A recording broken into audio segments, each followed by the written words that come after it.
Hey, what's going on, Noah Nation? It's CJ Wilson here with DoakTalk. Of course, I am your host. FSU is 3-2 on the season, losing two games in a row after a 3-0, well, two-game losing streak after the 3-0 start to the season. Should we be in panic mode or not? Should FSU fans be panicking at this point during this state of the season and where we're at currently within the season? Let's go ahead and get into it and discuss. But before we get going, make sure you guys hit that like button and subscribe to the channel if you haven't already. Go ahead and hit that like button. Takes 2 seconds out of your time, and go ahead and subscribe to the Dope Talk community. We cover all things in regards to FSU football. All right, guys, let's jump right into it. Like I stated, we're 3-2 on the season. Currently ranked number 25 in the AP poll, if I'm not mistaken. After starting off 3-0 with the win over Alabama, in my opinion, no, we should not be in panic mode at all. As far as a fan base, I've been seeing a lot of, which I understand. You lose two games, and we're one of the most passionate fan bases in college football. When it's good, it's good. When it's bad, right? When we're winning, everything is energetic, a lot of engagement across social media. When we're losing, it's a lot of disappointment and a lot of negativity across social media. That does come to the common ground with being a fan of this type of program.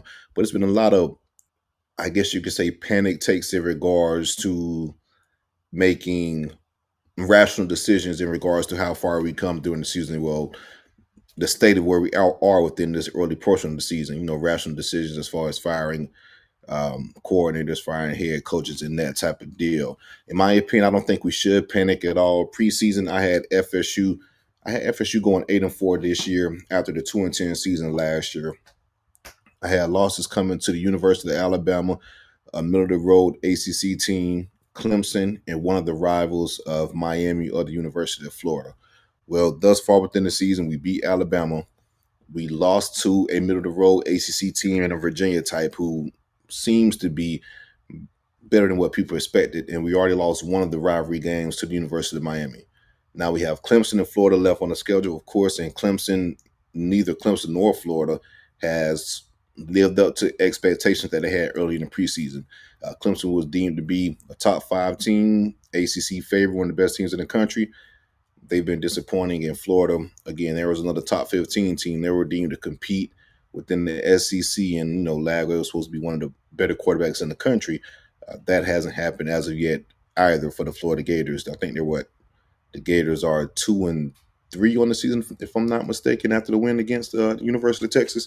So yeah, so me also, and so we're 8-4 right now. Well, sorry, we're 3-2 right now with a chance to be. You could go. Well, you could a chance to be 10-2 in my opinion. You possibly can. I still think we're probably in between the 9-3, possibly 8-4 range, but you do have a great chance to still go 10-3. I'm sorry, 10-2 rather, because I feel like the tougher teams on your schedule that you have played thus far, you won't see an Alabama or a Miami down the stretch of the schedule. Now, don't get it wrong, you can still lose to NC State, a Clemson, a Florida, or even a Pittsburgh this weekend, rather. But as far as from a talent standpoint, those are two of the better teams you will see, in my opinion, Alabama and Miami. You dominated Alabama pretty handily, and you lost by 6 to Alabama you lost by 6 to the University of Miami after turning the ball over 3 times at home. And me saying that FSU would have been, well, me predicting FSU to be an 8-4 team was on the high end. In most cases, a lot of fans had FSU with the below 500 record, expectations and that type of deal. I believe Vegas had FSU at 6.5 over and under as far as wins. So I say all that to say this: beating Alabama, pretty much heightened expectations within this fan base.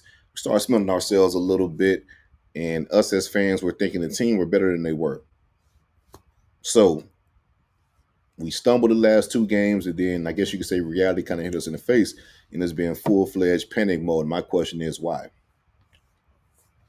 What are we panicking about losing these 2 games when preseason I had us 8-4, which on the high end. Most of the people that's complaining had us, below 500, that type of deal. So I think FSU is still right on schedule. Now, you can't go out and lose to a game again. You can't lose Pitt and that type of deal. That will definitely raise a lot of eyebrows, losing 3 straight games and then losing the game against Pitt. That would not be ideal at all. But in my opinion, I think we're okay and kind of on track to where I expected them to be. So I think we're still in a good spot. And hell, like I said, you still have a chance of winning the ACC, even though it's going to be tough due to.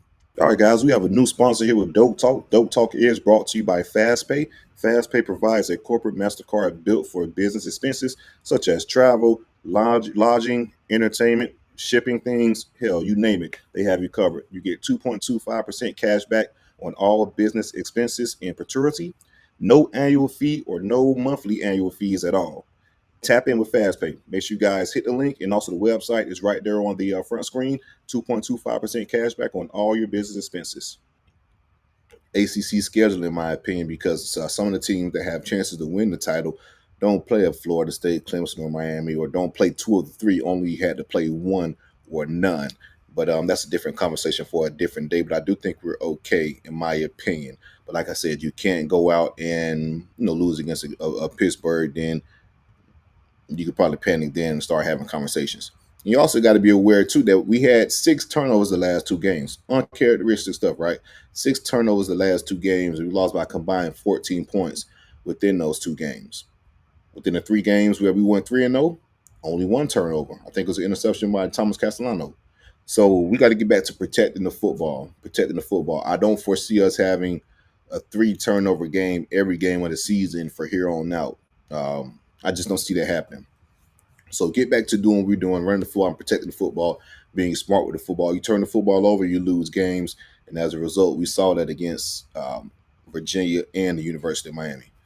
And I get it. I understand as far as because we want to paint the whole picture for Mike Norvell. And it's not just this season to why fans are on edge and why fans feel like it's a panic button that needs to be pressed. We went 2-10 last year. Within the last 11 ACC games, we're 2-9, which is absolutely unacceptable from an FSU standard standpoint, right? I have reservations and I have doubts myself that Mike Norvell is the guy long term to bring FSU back. When I say bring FSU back, consistently winning the ACC championship, competing for the ACC championship, and within this new college football world, compete for the playoffs on an annual basis. That's FSU being back in my opinion. I have reservations that Mike Norvell is that guy for the simple fact I just don't think we have recruited elite enough consistently with him as the head coach on that level. But I will say this new staff has done a very good job of recruiting and identifying needs. If you look on both sides of the ball, some of the guys that's playing a lot of snaps and some of the better guys on your team are true freshmen. But as the season for itself, I would not push the panic button like I stated as of yet. There's a lot of season left to play for, so we'll see how it plays out. But make sure you guys hit that like button and subscribe to the channel. We'll see how the game go against Pittsburgh. Go Noles.